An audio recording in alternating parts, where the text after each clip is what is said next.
This is The Real Deal, where real estate meets real life. Whether you're a seasoned real estate expert, a first-time home buyer, or if you're simply passionate about hearing small business stories, this is the podcast for you. Join us as we dive deep into the world of real estate and beyond. Today's episode is brought to you by Stratton Inspections. Stratton covers the entire valley. They do residential home inspections, commercial, multi-unit, and new build phase inspections. For all your home inspection needs, please reach out to Stratton Inspections. Well, welcome to episode 62 of The Real Deal, where real estate meets real life. I'm your host, Janine Igliani, with Ryan Hatcher. What's up, guys? And our guest today is Ellen Mars with Goal Getters Global. I wanted to make sure I got it right and put them in the right order.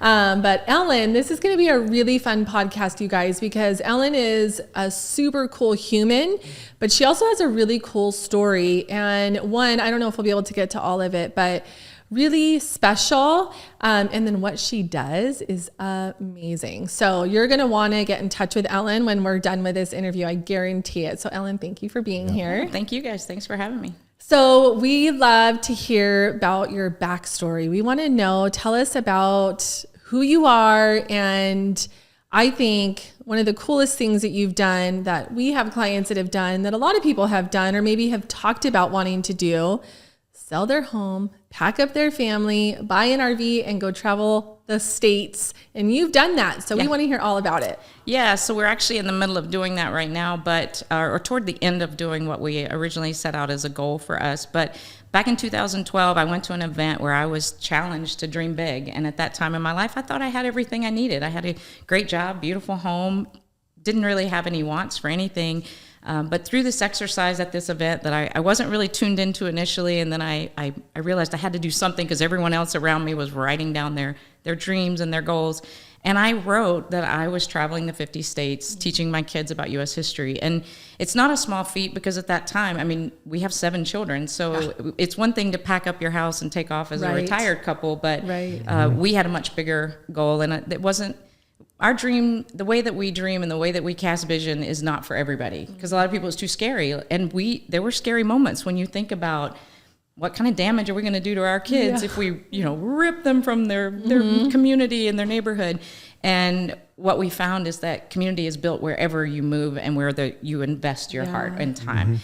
And so we did, because of that original activity that I did in 2012, just fast forward a few years when we started to really get serious about this goal of traveling the U.S. And in 2018, we pretty much sold everything that didn't have emotional value to us, including the house and everything in it. And we pulled out, at the end of 2018, we pulled out of our driveway. Our home sold right there after. And it was, I tell people all the time, it was the most freeing, lighthearted day I think I've ever had as an adult, because nothing was weighing us down. We didn't have anything that wasn't either in our motorhome or in our van. We look like a caravan because we have a 10-passenger motorhome with a 12-passenger van behind it. So we move out of the way. We're coming through. But when we pulled out, I felt like freedom. I knew what freedom felt like. And we had a very small storage unit that held all of our emotional things, pictures, videos.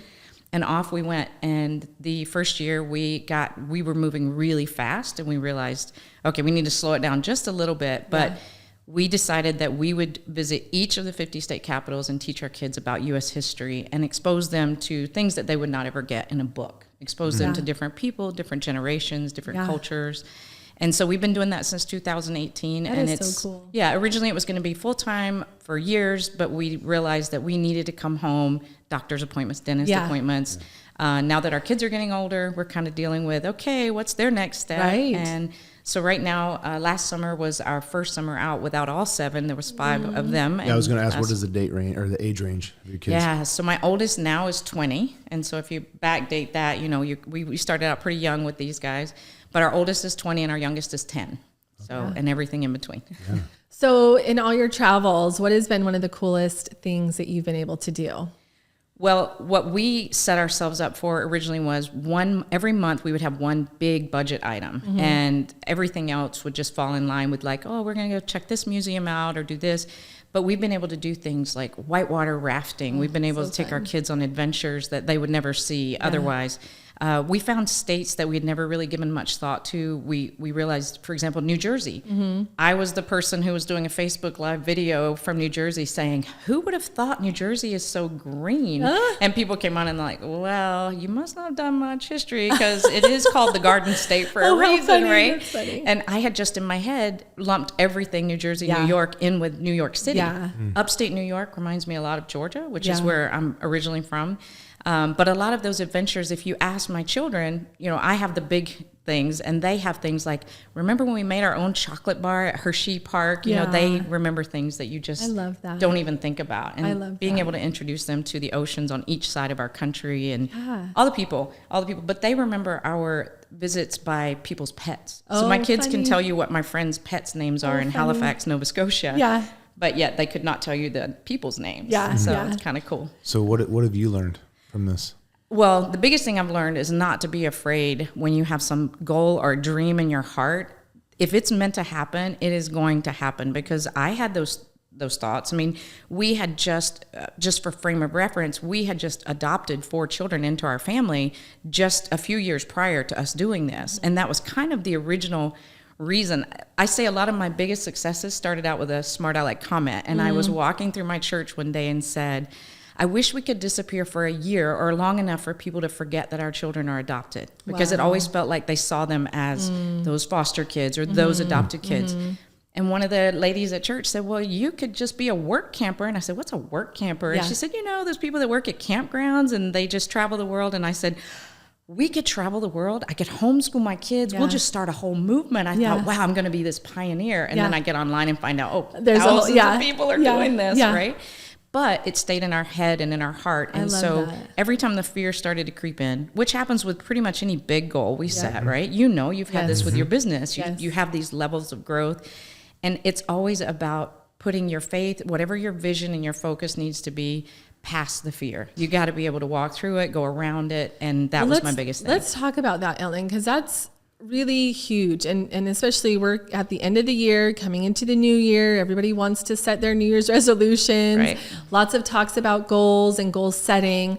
Right. And that's something that you specialize in. And I actually just got chills just thinking about it, because I think it's so powerful. It starts with that dream or that thought, right? And it's there for a reason. But so many of us are afraid of, that's impossible. There's no way I can do that, or that's too scary. We were just talking about it in our meeting, a big, audacious, hairy goal, right? The BHAG. Yeah. So there's a lot of that, but so many people don't do it because they're fearful. Yeah. So can we talk about that? And what does that look like? What do you recommend? Yeah. So with my company and what I do with my clients is we talk about the fear pretty openly. We're very honest and transparent about where's the struggle that you see. Because a lot of it, if you look, I'm at point A and I want to go to point B, it's not always a straight line, right? But there's steps you can take, specific steps. And the biggest thing that I tell people is when you feel that fear creeping in, take action. Do something. Get up. Make a phone call. Do something. Because when you start to break it down, when you talk about what you're afraid of, all it takes is someone with common sense and a vision. If you're not around big believers, big vision people, they can sometimes feed your fear. We call those dream hackers and goal jackers. They don't necessarily intentionally mean to do that, but they think they're helping you by giving you an out, right? You want to be looking for the people that challenge the fear and go, okay, what's the worst that could happen? Right. So when I said I was afraid of, selling everything, putting my children in a motorhome and traveling the U.S., a lot of people think we're crazy because they're like, you're in that city or you're here. And for us, it's what is the worst that could have happened? We come back home, buy another house, settle back down, and everything's fine. Yep.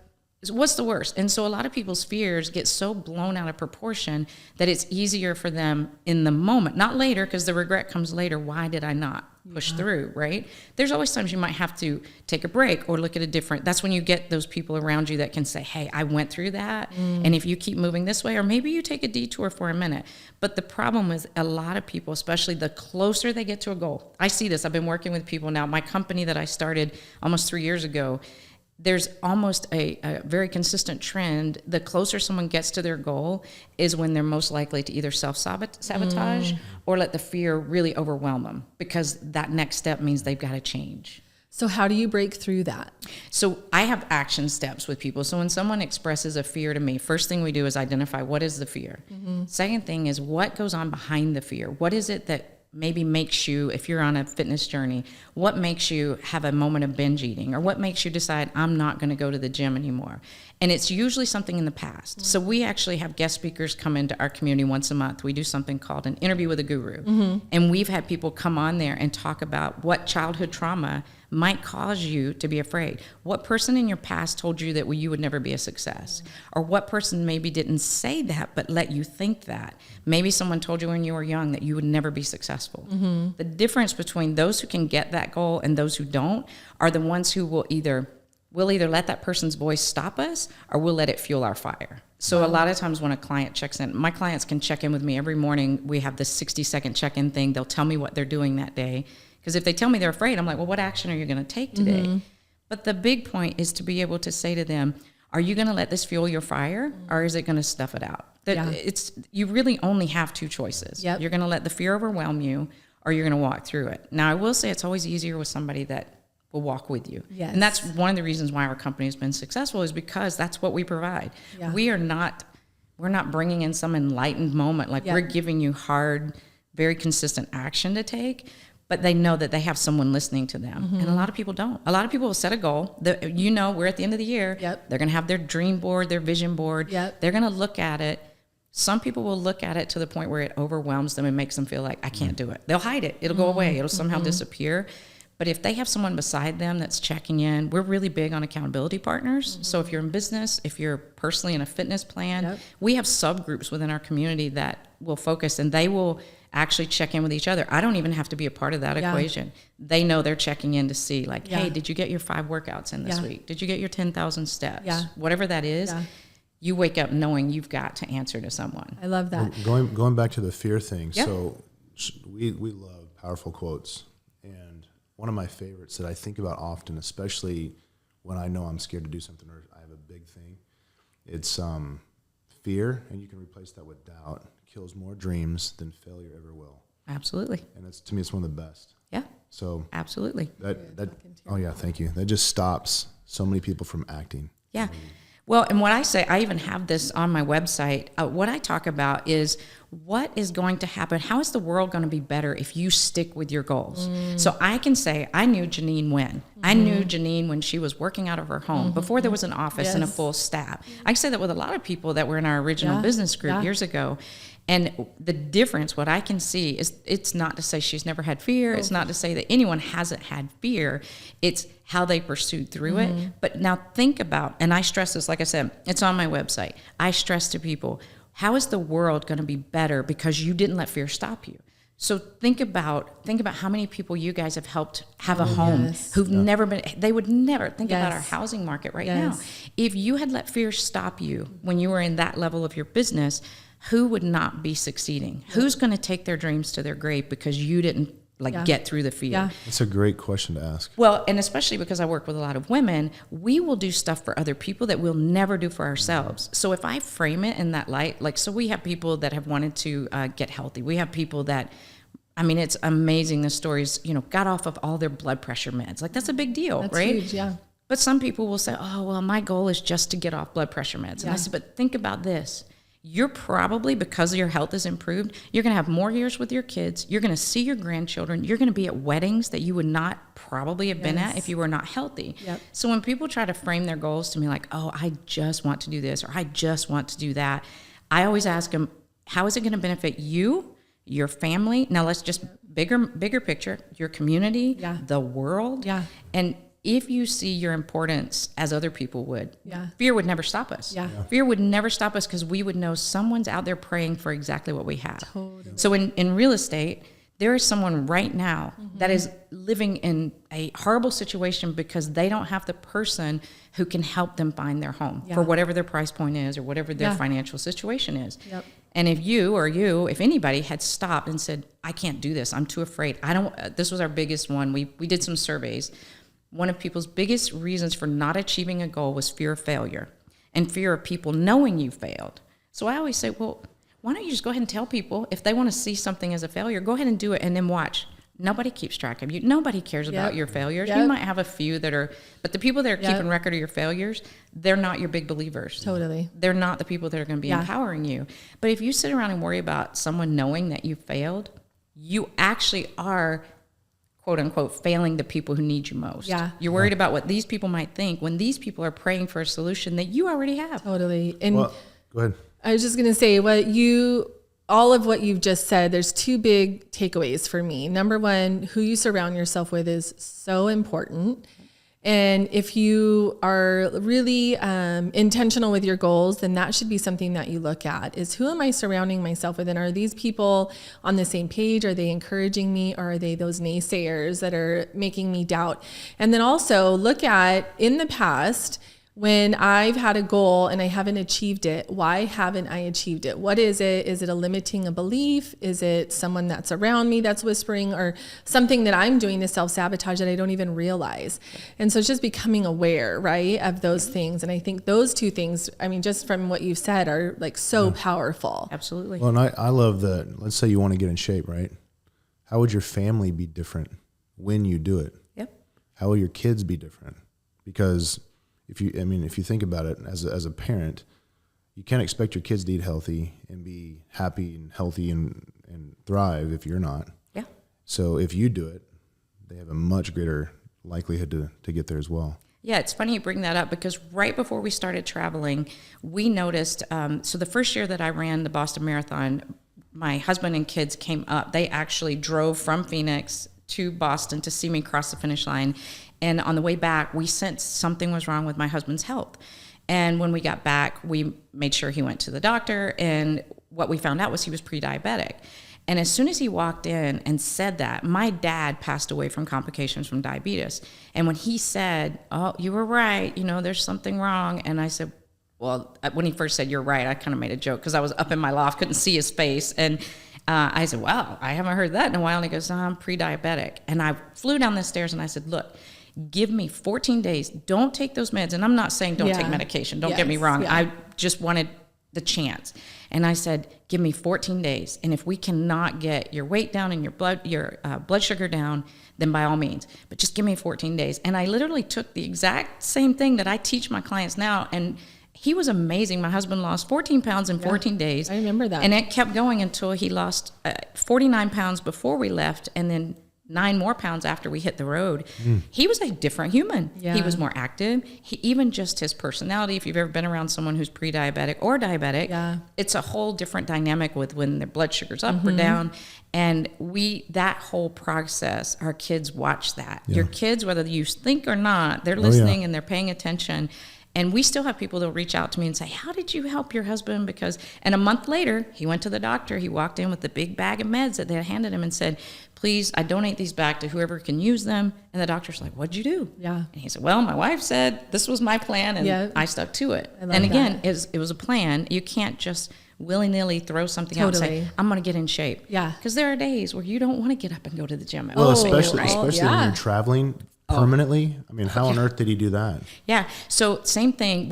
His was more of a nutrition issue. Yeah. His was what he was putting in his mouth because he gets plenty of exercise. Which is usually the case. It is. Yeah. It really is. And of course there's a whole nother, podcast on nutrition and what our food is like. Yes. But he stuck with the same plan. And we had every single goal that I've ever helped anyone. And I don't care if it's organizing their home or losing weight. It is a mathematical equation. Mm-hmm. If they tell me they want to build their business by 2.5 million before next year, I go, "Okay, where are you now? And how much is it going to take us to get you where you want to go?" That is the same thing with health. Yeah. What are your numbers? Maybe it's blood pressure we're measuring, maybe it's weight. But we take a mathematical equation, whatever it is. Even when someone says they want to organize their home, we count all the spaces that they're going to clear out. That's, kind of how I got into the whole realm of helping people, organize their memories and such, is because they wanted to clean their house up. And so we broke it down. How many rooms? How many closets? And if you give someone a plan, I don't design their plan. I coach them through their plan because if I give it to them, it's not theirs. But I tell them, here's where you are. Here's where you want to go. How do we do a math problem with this? Of course, my kids are over there going, "Oh, my goodness, this feels like homeschool." But when you give them a math problem, they just step through the numbers. Yeah. We have a client right now. She is killing it. She came to my retreat this year. She heard the teaching. She went out and bought all of these supplies during the actual retreat. She came back. She created this tracking board of how much weight she wanted to lose before her next birthday. And she was going to lose 45 pounds by the end of this year from April. And she literally, the things people think of, she printed off an elephant. Okay, she's going to take a bite out of this elephant love 1 it. pound One at a time. Yep, and she love has it. hole punchers. I love it. And she's like, I started with his backside, and we have followed her until Yeah. I think yesterday she checked in, and she's less. I think she's right at 5 pounds. She'll Yeah. totally crush this goal. Her tracking method was a board with these little gold stars and all these things, and an elephant. Some fun. people, they have thermometers, Yeah. but my husband, you were asked the question about how he did it. His plan was you cannot eat anything that is not already pre-planned. And if you don't do meal prepping and you have a nutritional goal, that's something to try. And he would take out his breakfast, his lunch, his snacks. They were already pre-done because we would do meal prepping Sunday and Wednesday. And he just kept losing weight. I thought when we hit the road, it was going to be backwards. He kept losing. I'm like, Awesome. man. Because right? They're so lucky. Well, but you're right. So, It's subtraction and addition. yeah. With any goal. Yeah. Any goal. So speaking of family, because this is something that you shared recently that was really powerful. And I think we take it for granted because we have everything on our phones and we think, oh, we got photos and videos and that's it. We don't need to do anything with them.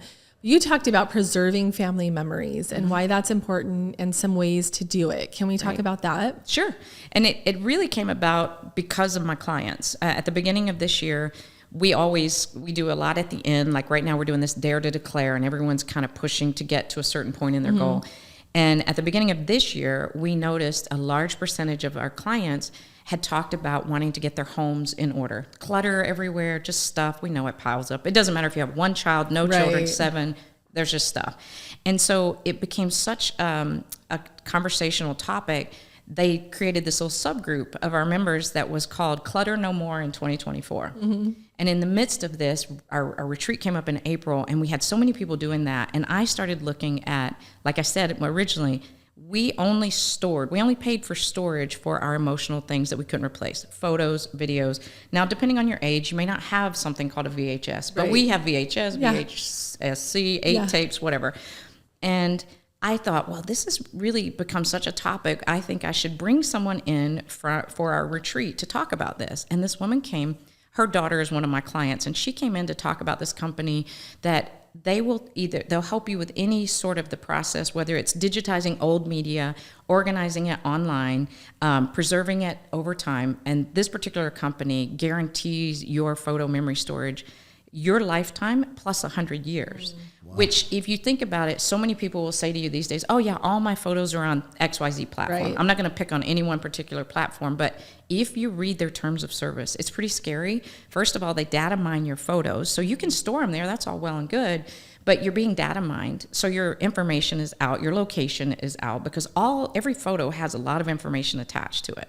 I'm not a fear monger, I just didn't like the idea that all of my memories are being out there so that they can pay for all the things that they need to pay for, but yet it's my memories. Right.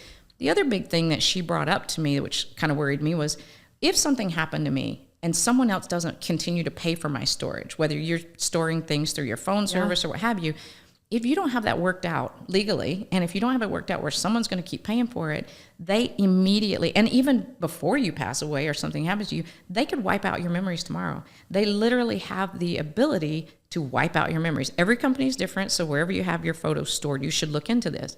But this particular company, it's called Forever, they have a system that it's private, so whatever storage you pay for there one time, you're not paying rent on it. So for real estate people get this analogy. It's the difference between paying rent on a house and when you move out, you have no say-so as what goes on there. Whereas if you own your storage, which that's what you do, you own your space. This is your piece of the cloud where your memories are stored, then no one can touch it. And they have a preservation fund, very much like universities and insurance companies, where they have it funded now for every client that has storage there. They are guaranteed that storage and that safety of their data for their lifetime plus 100 years. Yeah. That really appealed to me. Yeah. The other side of that is when you have 7 children, how do you divide up all of this? How do you even manage all of this? Yeah. So they have when you have an account there and you have your photos stored there, whether you've scanned them in or you've just uploaded your digital files, you can give access to certain files and folders to family members that you want them to see it. Yeah. And my biggest thing, I was adopted and I have 4 children that are adopted. I want them to know their story. So I can actually blog. I can give a story of the picture. I can tag the photos. People can pull up just their pictures or their Christmas photos. So what I realized when we started doing the math, we started deconstructing all of our printed photo albums, which I was a photographer in a previous life, and we have thousands. We went through, I think we were just under 19,000 photos in this section of 63 albums. And my children have actually started their own business helping people deconstruct albums, scan those photos, put them into the system for forever. And now you can carry your legacy around on your phone. You can hand it off to your children. If something were to happen to you, you can actually put into the account who is going to be your account manager, who can have access to it. And legally, the company protects your memories, our travels. So I've been putting travels up on internet, social media, my website forever.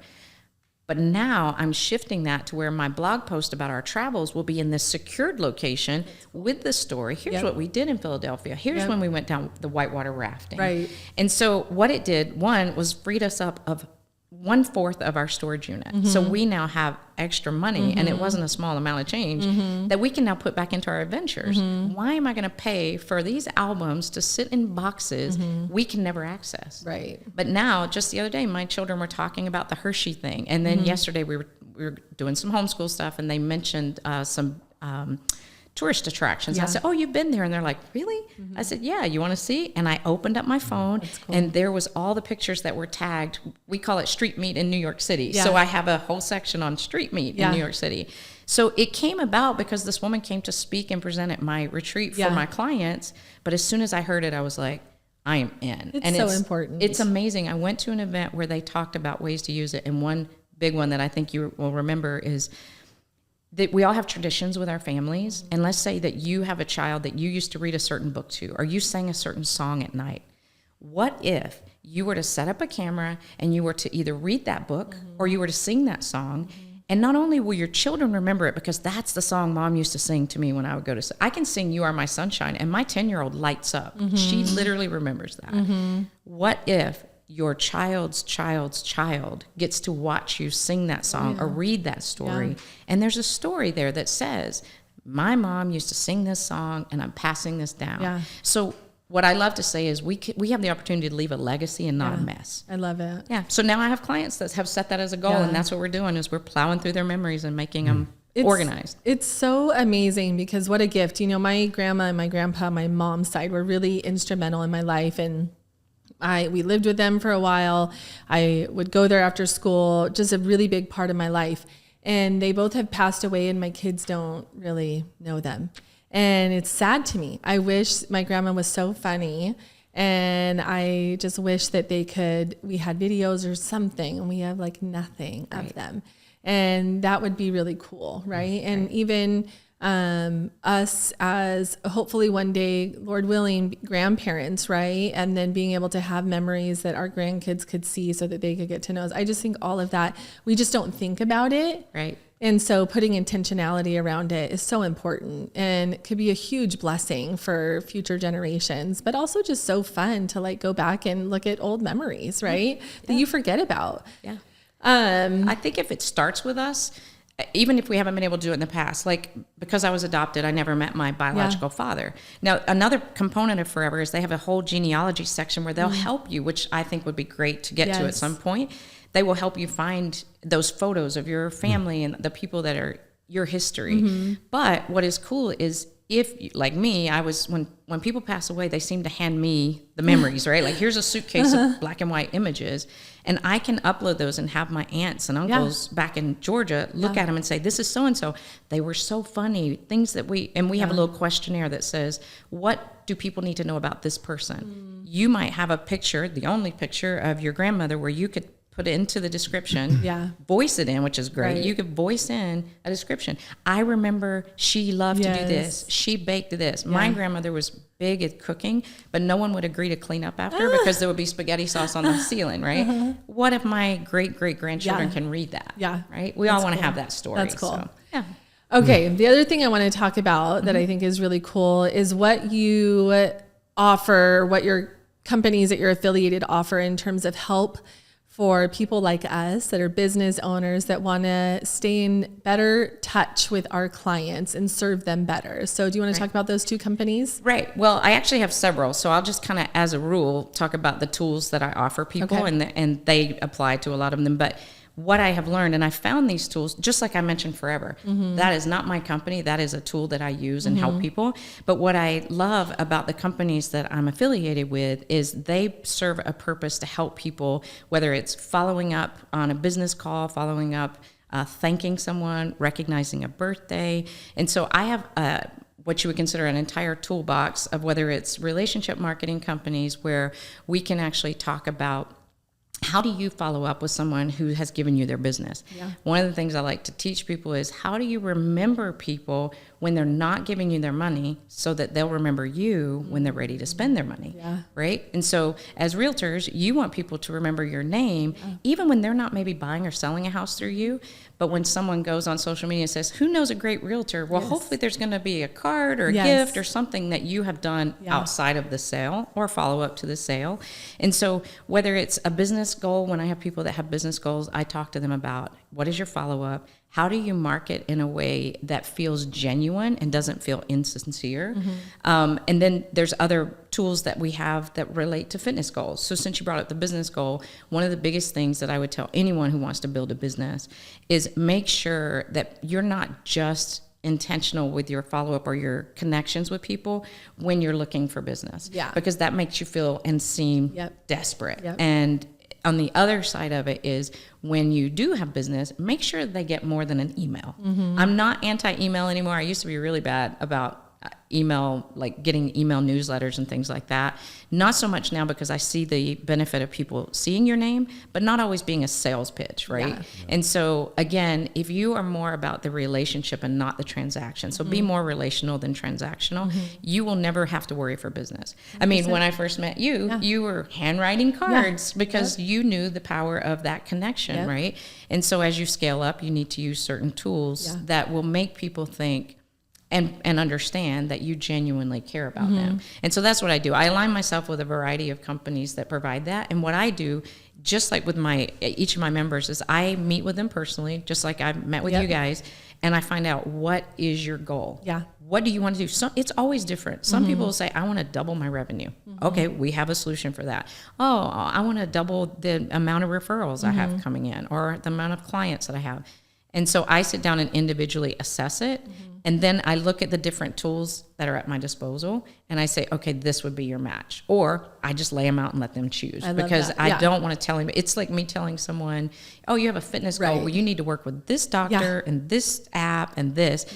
I just lay out the tools that I feel are best for them. And if they say, oh, none of those work, then we keep looking. But yeah, so just like forever, I have worked with a lot of companies and I love to be able to just lay those out before people. And I think what you've taught me over the years is the power of recognizing people in a personal way, right? Instead of just sending a generic birthday card, send a card that's personalized. Maybe it has a photo of them, right? Maybe you saw something on social media. One of the things that I've done that I love is if someone's celebrating something or has a new baby and they post that on social media, being able to take that photo and send it to them with a congratulations card and even throw a gift in with them has been really cool. I had a client who got diagnosed with breast cancer and the company had a breast cancer bracelet we were able to include and send to her, and she was so appreciative. Being able to go beyond just all the standard stuff that we do, because we do all of that too, but make it personal is so, so powerful. And it really kind of amazes me how people respond to that and how thankful they are for such a simple act, which is also something that I absolutely love that we get to do with our business is we get to touch people in really unique and personal ways and almost like spread kindness. You know, when I am having a bad day and I'm thinking, oh my gosh, I'm so busy today, I have so much to do. When I flip that script and I think, actually, I have so many people I get to serve. And instead of making it about me, how do I make it about them? It like takes all that pressure off and totally changes it. And so what you do is give us the tools to be able to do do that, which is really, really powerful in business. Yeah, well, I would tell you, and you brought up something I teach. So when I go in and meet with businesses or even nonprofits, so nonprofits and churches are also a big part of my client base. And when I go in there, I teach them 2 core things, whether they say they can do anything else. Because like you said, everybody can plug in automation. Everyone can send out emails. That we can all set that stuff on autopilot. But there's 2 things I always say, especially if they have either an assistant or they can set aside 1 hour a week. That's it. It takes 1 hour to do this, but the benefit is huge. So if anybody's listening or watching this that wants to know 2 ways to build their business, this is how I did it. This is how I went from a little, worksheet in a seminar more than 12 years ago to what I'm doing now. Is first thing, social, I call it social stalking, but for a good purpose. And you referenced it, where you or someone on your team, whoever that may be, preferably you if you know the people personally. And it depends on your business. Certain businesses can't really do this for legal reasons, but you know someone, if your clients, you guys are like looking at houses, like you're part of the core of a family, right? Whether it's a single person or family. If you will watch and see what's going on with them, we all know we're on social media at some point. Just take note, maybe if they've put it on Facebook, they want you to know it, or whatever social media platform, they want you to know it. They're telling the world this is happening, whether it's good, bad, or indifferent. If you do the one extra step by either saving the photo, putting it on a card, or noticing what they wrote, sometimes I'll even screenshot what they wrote and I'll put that on the card, especially if someone's passed away. You can commemorate what they've said about their loved one. And I will put that instead of my brand. That's when I'll put on the back, I'll put what they wrote. And I get the most response from that because, and it's not for any type of promotional, it is to realize I see them as a person and let them know I'm a person. If you do that once a week, if you set 1 hour aside and just do as many of those as you can do, you will start to build those connections with people that you never thought possible. The other thing, and this is something I've taught staff members at church, I've taught people in big business. My mentor taught me the 10 to 20. I teach the 3 to 5 because in my world with 7 kids, this was doable. But if you get up in the morning and you just keep a running gratitude list, if you pick 3 to 5 names off of that list and you reach out to those 3 to 5 people every day, it doesn't mean that you do it all in the same way, but I call it the 3 to 5. You reach out to 3 to 5 people using 3 to 5 different methods, and I'll explain that, and you do it in 3 to 5 minutes. Your network will explode. Mine did, because what I do, this is a personal practice during my devotion in the morning. I write down the names of people that I think of, and it may be someone I met with the day before. Like you and your assistant were on my list last week. After I was here, I went back the next morning. I was like, who did I meet with? Definitely praying for them, praying for your assistant and all that's going on in there. And what's great about that is the very next day when I do my 3 to 5, I choose either to text someone. If it's someone that's in my family that I know they don't text, if they're over 50, maybe I call them. If it's someone that sits at a desk, I'll send them an email, whatever the case may be. And then the more tangible, the most effective is a card to say, hey, I appreciate you for, the time we spent together, what have you. That 3 to 5. And again, if my mentor ever hears this, he'll go, I do 10 to 20. And he's a multimillionaire. And there's a reason, because he shows people he's human. We want to work with humans. We don't care what accolades. You can put all that on your website, but the people are like, how can I connect to them personally? And you can send 3 texts like that. You can send 5 texts just like that. But I have had the most responses. I do this in my classes. I'll ask people to do it, and then I'll tell them to turn on their ringer, and you'll hear people will respond back. Sometimes they respond back and go, "Are you okay?" Are you or sure did you mean to send this to me? Or something like what's that. And I think that's so cool though, because if you especially today, right? I feel like even though social media is supposed to make us more connected, it's actually isolated us even more. And there's so many people out there that are feeling depressed or anxious or just struggling, right? Like life is hard. And when you have the opportunity to be a light in someone's life, that's powerful. Sure. I've actually had people respond to me and say, how did you know that, whatever the case is? Actually, someone that that I sent this to, it's been 8-9 years ago. I sent something. They came in and said, how did you know today was probably one of the worst days of my life? I've had people say, how did you know our dog died? They assumed I saw it on social media. I'm like, I haven't. I just Yeah. God put you on my heart, and that's the way I do it. I don't try to make it a thing, and I never talk about business. Yeah. If someone comes back and goes, "Oh, I meant to call you back," I'm like, "No. This is about you. I just woke up, thought about you. You're on my gratitude list. I just wanted you to know. I don't ever let it be about business." Yeah. But people will come back and go, "How did you know my mom was sick? How did you know my dog passed away?" Whatever the case is, and I said, "I don't. God put you on my heart. You were part of my 3 to 5 today, and those people have actually done that to me in reverse, right? It's like a trend. They're going, oh, I'm not just because we scroll and stuff goes away. But these things, once you either text, and I always try to follow up if there's something significant with a card, because that is the tangible touch. That is something, if you send someone a picture of their child, their dog, their whatever, they're not going to throw it away. And if you are in the person who thought of them, if you're the person that sent them their housewarming card, they're never going to forget you. And then when someone says, hey, I need a realtor, you're going to be the first person. Not because you're the, we all have accolades. Not because of that. It's because they had a personal connection with you. Totally, and you cared. Yeah.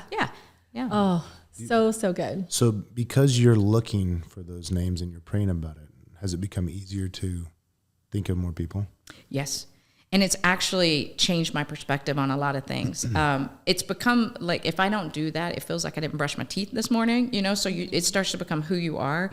And so and don't get me wrong, I have bad days, but there are times when I have bad days and I go, how can I move this to a point of gratitude, right? One of the first things I learned when I started teaching my gratitude challenge back in 2015 was our first list of people were, who are you grateful for that really puts you on edge? Who are those people that you wouldn't normally consider to be your best friends that really, and what was funny was one of my coworkers at the time, the very first week you're supposed to, when I learned this process and started teaching it, you are actually expressing gratitude to people who have either harmed you or have frustrated you or made life difficult or what have you.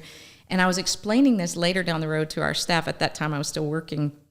And I said, our first week was to send a card out to someone who really, we wouldn't first think of gratitude when we thought of them. And one of my coworkers says, I think I got a card from you that week. I was like, yeah, you did. But it was a great conversation because at that time I worked in a church and it was easy to say, I do appreciate you. When I sent the card, it challenged me to find the good, even in the people that, when you have a hard client, think about, man, they drive me crazy, but they're driving me crazy because this is important to them, or they want to find the right thing for their family. It's a stressful process. And it starts to switch how you look at people. Oh, for sure. And you said it. We all have stuff we deal with. And we just might hit them on the wrong day. Totally. Well, just in this process of what we do, we get the bad sometimes from just, they're feeling the stress of it. Right.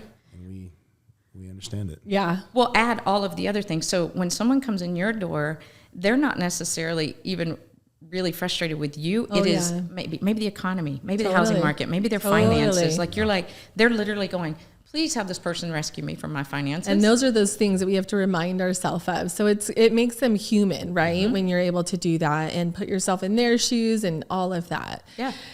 What didn't we ask you, Ellen, that we should have asked you? Because this was good. We talked a lot.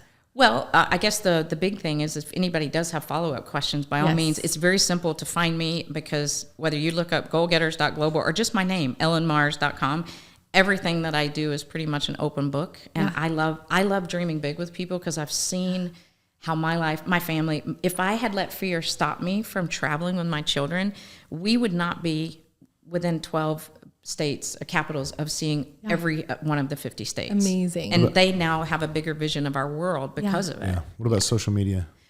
What about social media? Finding you. Oh, same thing. Yeah, so we have all of our Goal Getters Global on what we consider all the platforms, Facebook and Instagram. Okay. I haven't graduated to dancing on TikTok. That's just not me there yet. But and my personal Facebook is always open. I love for people to say to me, I want to achieve this, but I don't know how to get started. Yeah. I know this is my goal. Like people will reach out to me all the time and say, how did you run Boston? Not just once. I was told I couldn't. By the way, when you talk about fear. The highest paid running coach that I had literally told me, I don't think you have what it takes to get to Boston. So when I talked about that fuel for the fire, now I would never tell people to use that, ongoing. But because that person didn't even tell me face to face, but messaged me and said, you don't have what it takes to get to Boston. I not only got to Boston, I ran it 3 years consecutively. Yeah. And so that is not on my part, because God had to be a part of that. That was someone else telling me. He's very wise, but I realized, like, I'm not going to let someone else, their opinion, tell me what I can't do. If God had stopped it, it would have been stopped. Totally. But not only did we get to do that, I got to be a part of it and be a part of the Boston Celtics. I ran on their race team, hung out on their floor. What if I had let someone tell me? Totally. I would have missed all of that. And we broke the Boston Celtics fundraising records for their charities by doing that. So again, those people would have never gotten the impact or felt that if I had let that one person who told me I couldn't do it. So to kind of bring this full circle to what we started talking about and being really intentional with who you have in your world, Ellen is somebody that should be in your world. If you have a goal, a dream, you want to get your business and make it bigger, then get with Ellen. She has the tools, the resources, but she's also somebody that can just help you put those plans into place. So I think that's really cool. Yeah, thank you. We love to end with a little speed round. Are you up for rapid fire questions? Sure. Okay, first up, favorite color? Red. Favorite food? Greek. Greek. Favorite sound? Water. Ooh, me too. Do you have a favorite drink? Water. What about a favorite book? Well, for me, the Bible, but primarily because that's what I'm in the midst of that with homeschooling my kiddos right now.